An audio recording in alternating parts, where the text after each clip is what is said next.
저희는 분과 인사하겠습니다. 메리 크리스마스. 예, 우리 한 번 더 인사드리겠습니다. 매일 크리스마스입니다. 마지막으로 한 번 더 인사드리겠습니다. 항상 크리스마스입니다. 예, 크리스마스의 뜻을 아시나요? 크리스마스의 뜻 너무나 많이 듣지만 크리스마스의 뜻 주보 뒤편에 보면은 잘 나와 있습니다. 성탄절은 영어로 크리스마스, 프랑스어로는 노엘, 그러니까 노엘 123장 찬양들이죠. 독일어로는 바이나흐텐, 제가 발음이 별로 좋지는 않습니다. 바이나흐텐. 크리스마스란 말은 그리스도와 마스가 합쳐진 말. 크라이스트, 그리스도. 그다음에 마스는 예배입니다. 보통 그 천주교에서는 미사 뭐 이렇게 얘기하는데 마스 예배입니다. 다시 말해서 크리스마스란 우리를 구원하시려고 예수 그리스도께서 이 땅에 태어나신 날을 축하하고 예배한다, 이런 뜻입니다.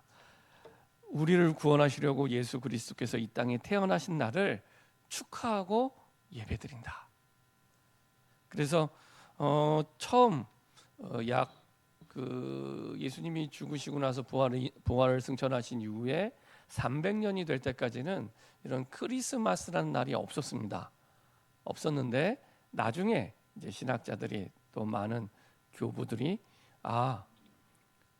이 예수님이 죽으시고 부활하신 것도 너무 중요한데 사실은 그게 우리에게 그리스도가 되는 가장 중요한 조건인데 예수님이 그 그리스도가 되기 위해 이 땅에 오신 날이 진짜 중요하고 의미 있는 날이구나. 그래서 이제 크리스마스 날을 정하고 이제 기념하기 시작했습니다. 근데 크리스마스라는 게 1년에 한 번 우리가 12월 25일 날 기념하지만 성경적인 의미는 1년에 한 번만 크리스마스가 아니라 우리가 아까 인사한 대로 매일 크리스마스, 항상 크리스마스, 그렇죠? 그게 성경적인 의미입니다. 매일이 내가 그리스도와 함께 하나님께 그 구원의 은혜에 감사드리는 예배의 날, 그리고 항상 조건과 상관없이 항상 우리가 이 내게 주신 이 그리스도의 복음을 기뻐하면서 주신 구원의 은혜에 감사하면서 예배드리는 그 예배의 날. 그래서 크리스마스는 1년에 한 번 기념하지만 우리가 모든 기념일이 마찬가지지만은 사실은 매일을 이 속에서 의미를 담고 누릴 때 사실은 성령과 맞는 우리의 삶과 신앙 생활이 됩니다.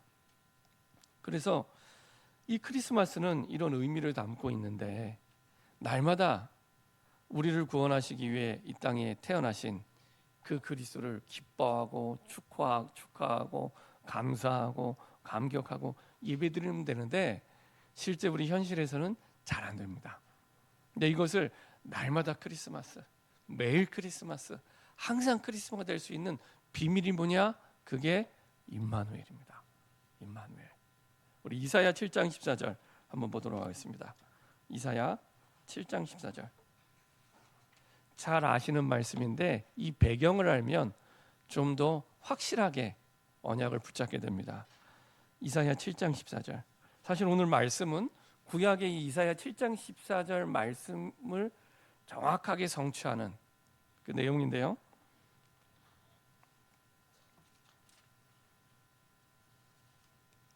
이사야 7장 14절입니다.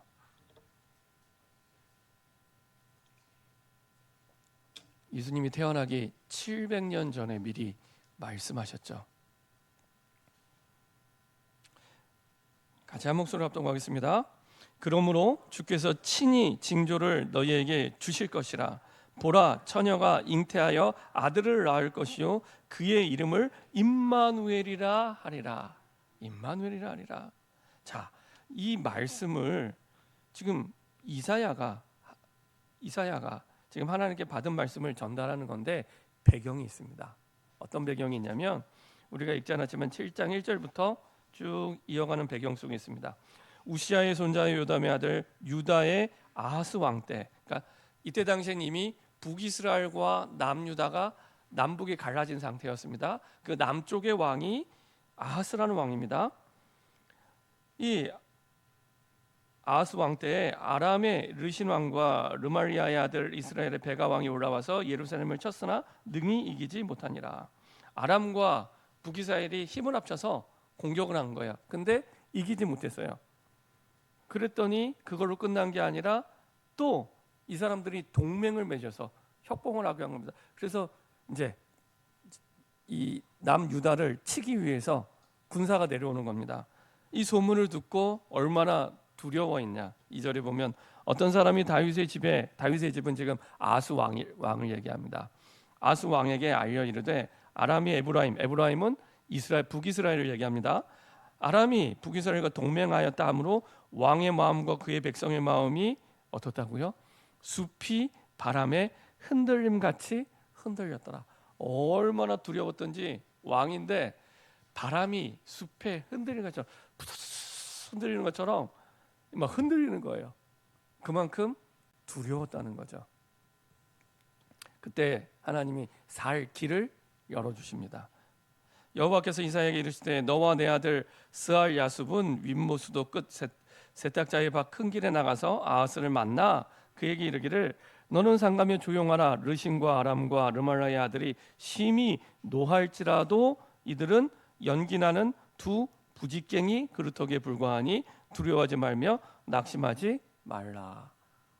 이 사람들이 막 분노해서 일단 전투에서 한번 졌잖아요. 분노해서 동맹에서 온다 할지라도 다 타다 남은 재 같은 부직갱이 같은 그런 거니까 전혀 두려워할 필요 없어라고 말씀을 주십니다. 이사야에게. 그래서 전달하죠. 7절에 주 여호와의 말씀이 그 일은 서지 못하며 이루어지지 못하리라 이렇게 말씀하셨다. 근데 이 아하스는 그 얘기를 듣고 사실은 불신앙을 하게 됩니다. 10절부터 12절에 보면 여호와께서 또 아하스에게 말씀하여 이르시되 너는 내 하나님 여호와께 한 징조를 구하되 깊은 데이든지 높은 데이든지 구하라시니. 징조라는 것은 어떤 진술이 사실임을 증거하기 위한 이적적인 사건, 어떤 사실이 있는데 이 사실을 정말 맞다는 걸 보여주는 그런 사건입니다. 그리고 그걸 구하라고 이 아하스 왕한테 말했어요. 그랬더니 아하스 왕의 대답은 뭐라고 얘기하냐? 안 믿어서 그렇게 한 건데 아하스가 이르되 나는 구하지 아니하겠나이다. 나는 여호와를 시험하지 아니하겠나이다. 얘기만 들어보면 되게 믿음 좋은 사람처럼 얘기가 들립니다. 나 그렇게 징조 없어도 된다. 징조 없어도 된다. 나는 여호와를 시험하지 아니하겠나이다. 이렇게 얘기를 합니다. 근데 이 말은 이 아하스 왕이 자기 속셈이 있는 얘기입니다. 자기 계산이 따로 있어요. 아, 내가 애굽하고 내가 동맹을 맺어서 공격을 해야겠다. 완전히 자기 생각을 가지고 자기 계산을 가지고 이렇게 되는. 겉으로 말은 아유 내가 어떻게 하나님을 시험하겠습니까? 아이 나는 안 합니다. 해놓고 속셈은 내가 애굽하고 손을 붙잡아서 저 북이스라엘과 아람 동맹군을 쳐서 싸워서 이겨야겠다. 이렇게 얘기하는 겁니다. 근데 이 사랑이 많으신 하나님께서는 아예 징조를 주세요. 아하스가 이렇게 대답을 했는데 긍휼히 여기셔서 그냥 징조를 주세요. 그러면서 주신 말씀이 우리가 읽은 14절입니다. 그러므로 주께서 친히 징조를 너희에게 주실 것이라. 보라 처녀가 잉태하여 아들을 낳을 것이요 그의 이름을 임마누엘이라 하리라. 친히 징조를 그냥 아하스가 뭐라고 대답했던 간에 이스라엘 백성과 아하스를 사랑하셔서 징조를 보여주시겠다는 겁니다. 그러면서 그 징조가 뭐냐? 보라 처녀가 잉태하여 아들을 낳을 것이요 그의 이름을 임마누엘이라 하리라. 이스라엘 백성들은 임마누엘의 뜻을 알겠죠. 하나님이 우리와 함께 하신다. 그러니까 답이 네가 애굽에 가서 애굽이랑 같이 동맹을 맺어서 저 사람하고 싸우는 게 답이 아니라 하나님이 우리와 함께 하신다는 게 답이야 라고 말씀하시는 겁니다. 그렇죠? 성경 66권 전체에서 이것은 믿는 신자들에게 최고의 답입니다. 사실은. 그래서 모든 부분에서 이 임마누엘이라는 단어로 답을 찾으시면 됩니다. 모든 부분에서, 모든 고민에서, 모든 상황에서, 모든 환경에서 답을 다른 데서, 다른 계산에서 찾는 게 아니라 임마누엘에서 찾으시면 됩니다. 우리 상식에는 하나님이, 아니 그 북이스라엘과 아람의 그 군대들이 쳐들어오면 우리 계산에는 이 남유다의 강한 군대를 만들어 주셔서 그래서 전쟁을 해서 이기는 게 답이라고 대부분은 생각을 하겠죠. 눈에 보이는 대로. 근데 하나님은 그렇게 말씀 안 하세요. 보라, 처녀가 잉타하여 아들을 낳으리니 그 이름을 임마누엘이라 하리라. 이렇게 답을 주십니다. 그야말로 무슨 세상 사람들이 하는 말대로 선문답하는 것처럼, 동문서답하는 것처럼. 근데 하나님의 의도와 계획과 나중에 결과를 보면 그게 답이에요. 창세기 39장 2절 3절에 보면은 요셉이 억울하게 노예로 팔려가서 누명을 쓰고 그 노예로 가게 됩니다. 그때 하나님이 요셉이 가는 그곳에 복을 내리시는데 그 이유를 뭐라고 말씀하시느냐? 여호와께서 요셉과 함께 하심으로. 감옥에 가서도 그런 똑같이 역사합니다. 감옥에 가서도 아무것도 할 수 없는 그곳에서도.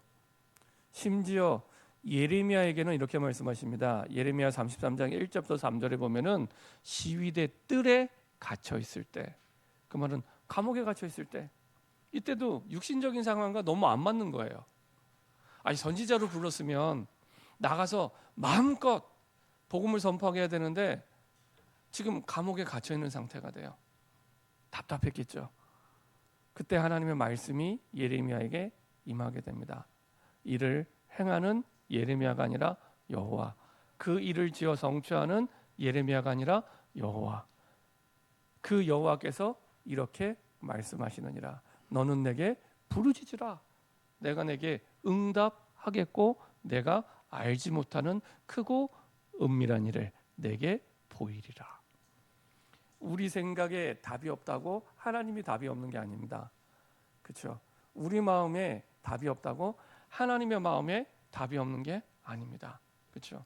우리가 답이 없어도 하나님은 완전한 답을 가지고 인도하십니다. 그래서 항상 답을 뭐라고 말씀하시냐?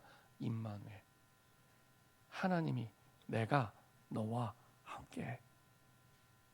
그래서 날마다 크리스마스, 매일 크리스마스, 항상 크리스마스가 되는 비밀은 임마누엘이었습니다. 그래서 오늘 제목대로 임마누엘의 뜰을 만들라. 임마누엘의 뜰을 만들라. 뜰은 어떤 공간의 개념뿐만 아니라 하나님과 함께하는 공간, 시간, 방법을 가지고 인도받아라.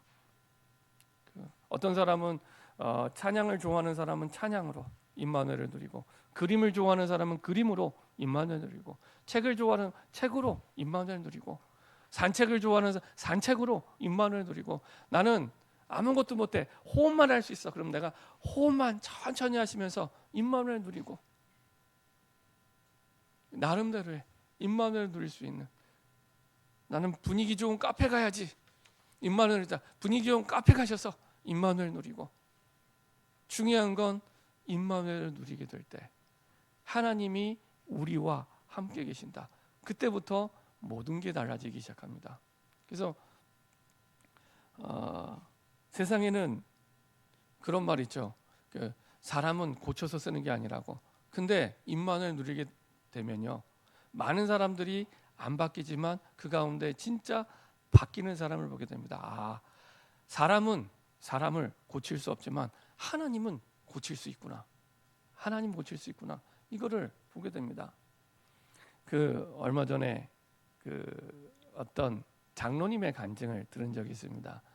이분은 이제 여러분들 잘 아시는 유명한 장로님인데 교도관을 하셨던 분이더라고요. 교도관, 감옥에서 교도관 하셨던 분이에요.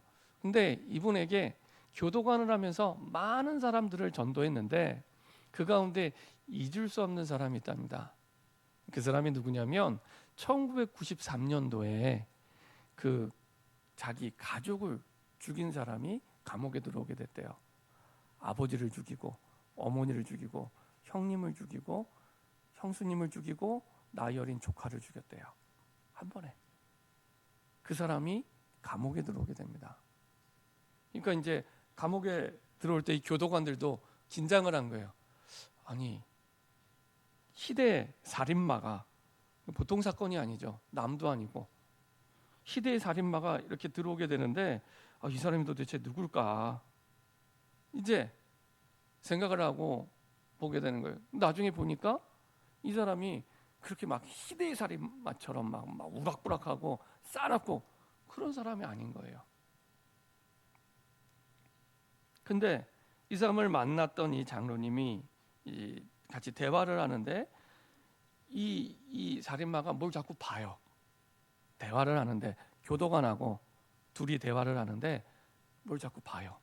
보는데 안 보이냐고 얘기를 하는 거예요. 안 보이냐고. 지금 시커먼 게 이쪽에 와 앉아 있는데 안 보이냐고 얘기를 하는 거예요.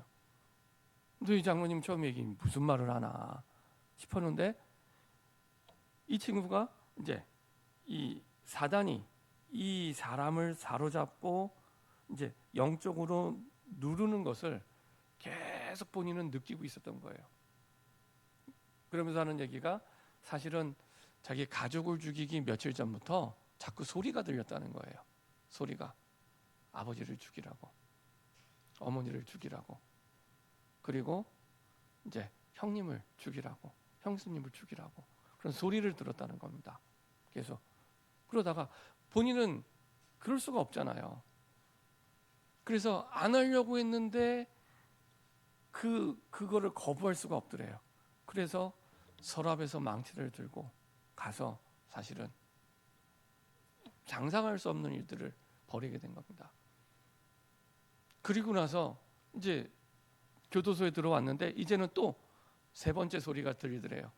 소리가 들리면서 이제는 스스로를 죽이라고. 네가 살아서 뭐하냐고. 어떻게 네가 사람이 부모를 죽이고 형제를 죽이고 어린 조카를 죽이는데 살아서 뭐하냐고. 들어보니까 맞잖아요. 이 소리가 들리는데 이제 죽어야겠다. 그래서 이제 그 소리를 듣고 막 죽으려던 찰나에 이 교도관을 만난 거예요. 이 교도관을. 이미 영적으로 오랫동안 눌려 있었고 자꾸 귀신을 보고요. 그리고 이미 정신 착란 증세가, 정신 분열 증세가 계속 있는 그런 상황이었습니다. 그때 이 장로님이요, 정신이 번쩍 드는 거예요. 지금 이게 영적으로 이 사람을 누르고 있구나. 그래도 이분이 영적으로 깨어 있는 분이죠. 그때 열심히 기도를 했답니다. 나중에 한 5분, 10분 기도하는데도 본인이 막 눌리기 시작하는 거예요. 이 교도관도. 그래서 막 본인 얘기로는 막 이렇게 막 방언을 하면서 막 그렇게 기도를 했대요. 그래서 한참을 그렇게 기도하는데 어느 순간부터 흑암이 꺾이고 이제는 마음이 뻥 뚫리는 것처럼 시원한 마음이 되더랍니다. 놀라운 건 그때부터 이 가족을 죽였던 이 살인자가 그 보였던 시커먼 것들이 안 보이기 시작하더래요. 그러면서 이제 이 교도관이 얘기를 해주는 겁니다. 이제 이 사람의 상태가 지금 보통 상태가 아니구나. 그래서 그때 이제 복음을 전하기 시작합니다. 근데 안 받더래요. 한참을 얘기하는데도 실실실실 웃으면서 복음을 안 받더래요. 그래서 나중에 얘기해 줬답니다. 너 복음을 안 받아들이면 나중에 그 시커먼 게 와서 또 너를 누르고 힘들게 할 텐데 너 그러고 싶냐? 그러고 싶진 않다고. 그래서 다시 복음을 전하는데 새벽 2시까지 복음을 전하게 됐답니다. 결국에는 나중에 예수님을 영접하고 거의 뭐 자의반 타의반 이렇게 예수님을 영접했답니다. 예수님 영접하고 이제 그 감옥에 들여보내야 되니까 들여보내고 이제 3일 뒤에 그 감방에 찾아갔답니다. 감방에 찾아갔는데 이게 그 영화 보면 이렇게 조그마한 이렇게 문을 열면 이렇게 안이 보이잖아요. 이렇게 열고 보니까 그 감방 안에 9명이 있는데 이제 혼자서 구석에서 성경을 보고 있더래요. 성경을. 그래서 이제 문을 열고 들어가서 얘기를 해보니까 완전히 이제 새 생명을 얻은 거예요. 그리고 그때부터 계속 성경을 보기 시작합니다. 성경을 보고 나중에는 이제 감옥 안에서 오래 있지도 않았어요. 이 사람이 93년도에 붙잡혔는데 94년도에 사형을 받게 됩니다. 그 사이에 이제 남은 생을 이제 전도에 바치게 됩니다. 그래서 살인자였다가 전도자로 바뀌어지게 되는데요. 특별히 감옥 안에서 가장 악질로 부리는 죄수들만 찾아다니며 복음을 전했답니다. 그래서 본인이 이제 사형 집행되기 전까지 한 400명 정도 죄수를 이제 복음을 전하고 개종을 시키고 예수님을 영접시켰다 그러더라고요. 그리고 이제 마지막에 이제 사형 받는 날 마지막으로 이제 그런 유언을 했답니다. 하나님이 지으신 세상은 참으로 아름답습니다.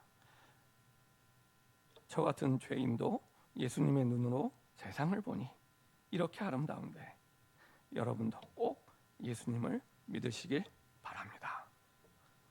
이렇게 고백을 하고 사형을 받게 됐다고 합니다. 보면서 야, 그렇구나. 복음이 들어가는 그곳마다 세상 사람들은 사람을 고쳐서 쓸 수 없다고 얘기를 하는데 하나님이 하시면 얼마든지 고칠 수 있구나. 사실은 이 사람이 이 청년이었더라고요. 청년. 사실은 굉장히 이 사람의 인생을 보면은 실패한 인생을 살았어요. 육신적으로 너무 병약했답니다. 그렇게 가족을 죽인 희대의 살인마였는데 굉장히 병약하고 그래서 육신적인 노동으로 돈벌이를 할 수 없는 그런 사람이었대요. 그런 사람이었는데 그래서 늘 집에서는 천덕꾸러기로 살아가는 그런 사람이었답니다. 그래서 사실은 그날 그 가족을 죽인 날도 아버지 어머니한테 시큰 욕을 얻어먹었대요. 거의 이렇게 자녀로서 제 역할을 할 수 없는 그런 상황이었으니까요. 근데 이 사람도 복음이 들어가서 그 누구도 바꿀 수 없는 사람들을 바꾸고 그리고 천국에 가게 됐죠. 그러면서 우리가 할 수 없는 그 일을 우리가 바꿀 수 없는 사람들을 하나님이 함께 하시면 얼마든지 바꿀 수 있구나. 얼마든지 변화시킬 수 있구나. 중요한 건 그 하나님과 함께 할 때 우리가 함께 할 때 바뀌어지고 변화되게 됩니다.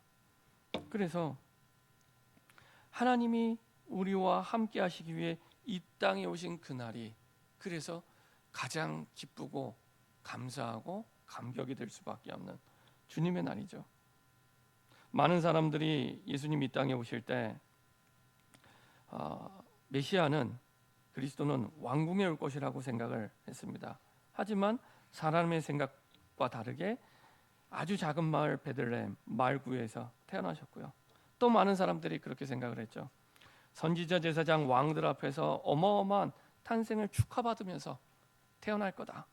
이런 생각을 했는데 사실은 아무도 축하를 받지 않고 천사들과 동방박사만 와서 경배하는 그러한 자리였답니다. 그럼에도 사실은 하나님은 가장 중요한 그리스도의 일을 이 땅에서 하시고 가신 거죠. 온 백성이 맞이할 거라는 유대인의 생각이었지만 실제로는 새벽에 아무도 알지 못하는 그 시간에 오시게 됐습니다. 우리의 생각과 사실은 많은 부분이 바뀌어지게 됩니다.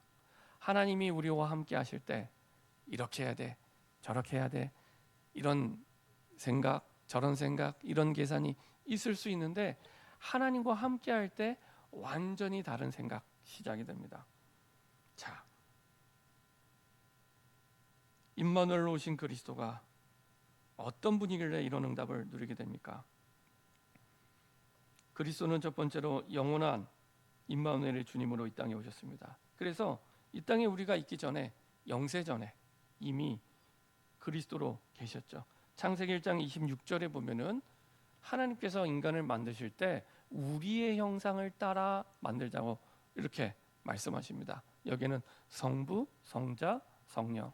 이미 우리가 이 땅에 있기 전에 성삼위 하나님께서 함께 하실 그때 그리스도 되신 그 예수님도 그때 계셨죠. 그리고 그분께서 성육신 하셔서 이 땅에 사람의 몸을 입고 우리를 구원하기 위해 이 땅에 오신 것입니다. 그래서 그날을 기념하는 날이 성탄절이죠. 그래서 예배를 통해 하나님께서 다른 사람이 아닌 나를 위해 이 땅에 직접 구원하기 위해 오셨구나. 그것을 기념하고 깨닫고 영광 돌리는. 저는 전에 필리핀 아주 작은 부족에 복음을 전하러 간 적이 있습니다. 오래됐죠. 98년도 2월 달이었으니까요. 그러니까 가는 데만 한 이틀이 걸렸던 것 같아요. 1년 동안을 준비해서 갔습니다. 그 사람들은 우리 말을 모르니까요.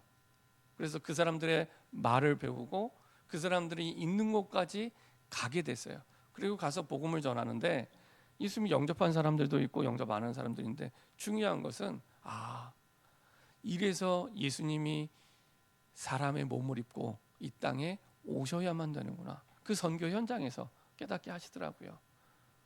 우리가 가야지 그 사람을 살릴 수 있으니까. 직접 우리 힘으로는 스스로는 구원을 얻을 수 없는 거예요.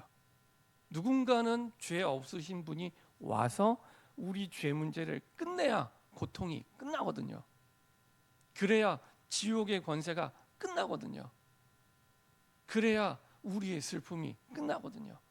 그래서 직접 우리 인생의 죄의 문제와 사단의 권세를 깨뜨리기 위해서 직접 하나님 만나는 길을 여셨구나.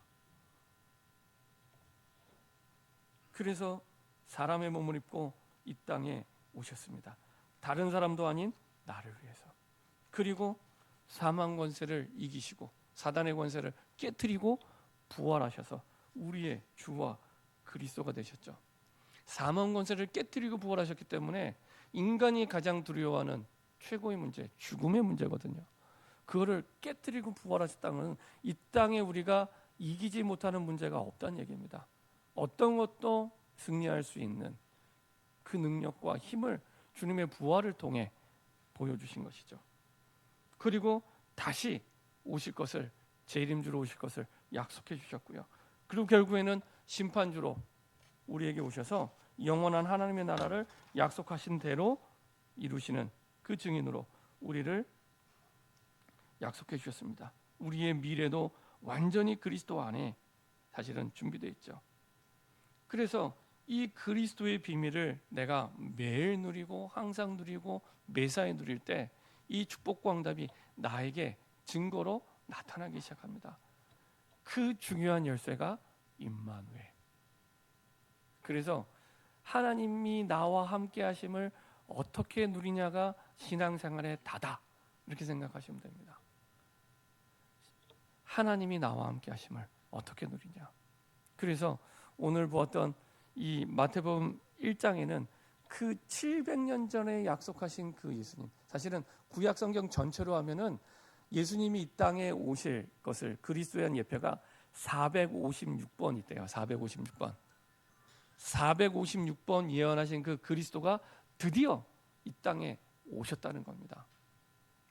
오셔서 그 언약을 성취하시고, 그래서 하나님이 우리와 함께 하심을 누릴 때 사실은 그 모든 응답을 내 것으로, 날마다 크리스마스로, 매일 크리스마스로, 항상 크리스마스로 누리게 됩니다. 특별히 월화수목 우리가 한 주간 살아갈 때, 그때 내 현장에 이렇게 하나님과 함께하는 뜰을 만드시기 바랍니다. 하나님과 함께, 내 현장에 하나님과 함께하는 뜰. 그리고 금요일, 토요일, 주일, 그때는 교회 중심으로 하나님과 함께하는 뜰을 만드시기 바랍니다. 그래서 내가 하나님과 함께 언제, 어디서, 어떻게 내가 누릴 건지, 어떤 내용으로 누릴 건지, 특별히 어제 수요예배 때도 말씀드렸지만은 돌아오는 2020년 새해부터는 다시 기도 수첩에 재도전하는 시작이 될 수 있도록, 그래서 하나님과 동행하는, 하나님과 함께하는, 그래서 내 하루의 시작과 끝이 하나님과 동행하는 새로운 시작이 될 때 그 사람의 하루하루는 날마다 크리스마스가 되고요, 그 사람이 겪는 모든 일들은 사실은 매사에 크리스마스가 됩니다. 그럼 어떻게 누리면 됩니까? 이사야 40장 31절입니다. 이사야 40장 31절. 어떻게 누리면 됩니까?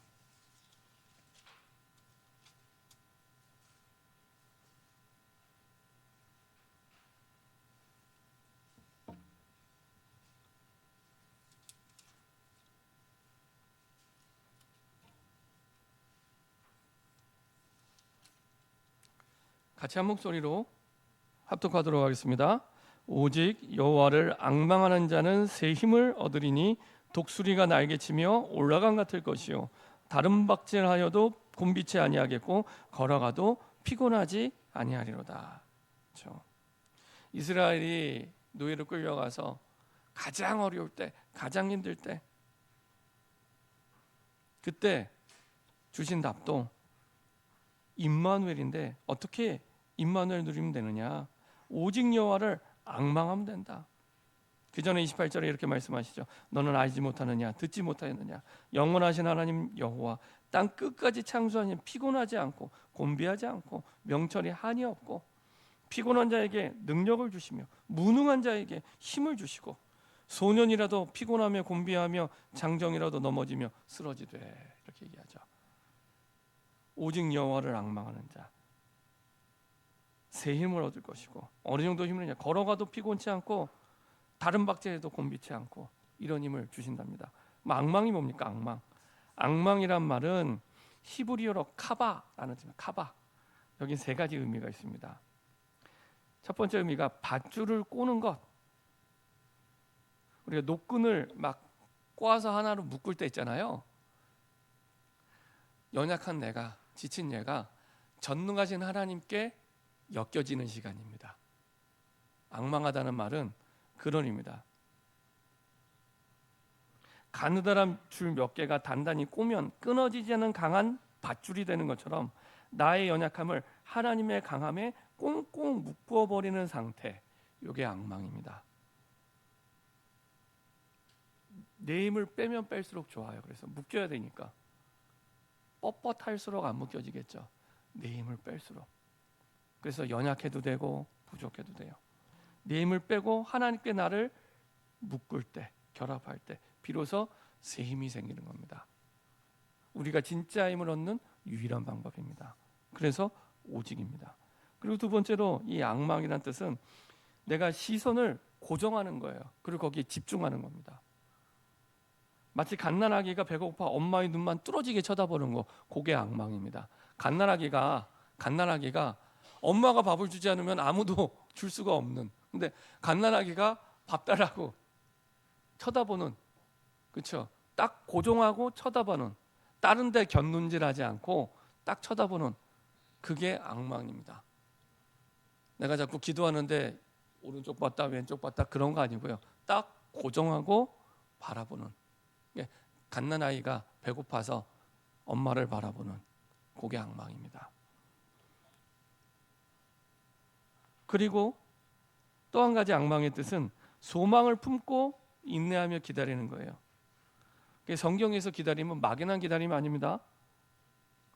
우리 사도행전 1장에도 아버지의 약속하신 것을 기다리고 하는데 아무것도 안 하고 기다리는, 이게 아닙니다. 그 기다림은 확신에 찬 기다림입니다. 이미 내가 미리 확신이 있는 거예요. 하나님이 하시겠다. 그 확신이 있는 기다림입니다. 그래서 앙망한다는 것은 이미 내가 말씀이 임해서 확신이 있는 거예요. 내가 모르지만, 방법은 모르겠지만 하나님이 하신다. 거기에 대한 확신을 가지고 기다리는 겁니다. 그게 앙망입니다. 그렇죠? 하나님께 연약한 나의 연약함이 하나님의 전능하심에 묶이는 시간. 갓난아기가 배고플 때 엄마를 바라보는, 시선을 딱 고정하고 바라보는 그거. 그리고 내가 하나님이 완전히 하실 걸 믿고 확신을 가지고 확신에 찬 기다림. 사실 그걸 소망이라고 얘기하거든요. 소망. 지금 당장 내 눈엔 안 보이는데 하나님이 말씀으로 이미 보여주신 거예요. 그래서 그 말씀이 임한 확신에 찬 기다림. 성경에 있는 기다림은 다 그런 기다림을 의미합니다. 사도행전 1장도 마찬가지입니다. 예수님이 아버지의 약속하신 것, 그 성령을 기다리는 거거든요. 그는 이미 주실 것을 믿고 기다리는 거였어요.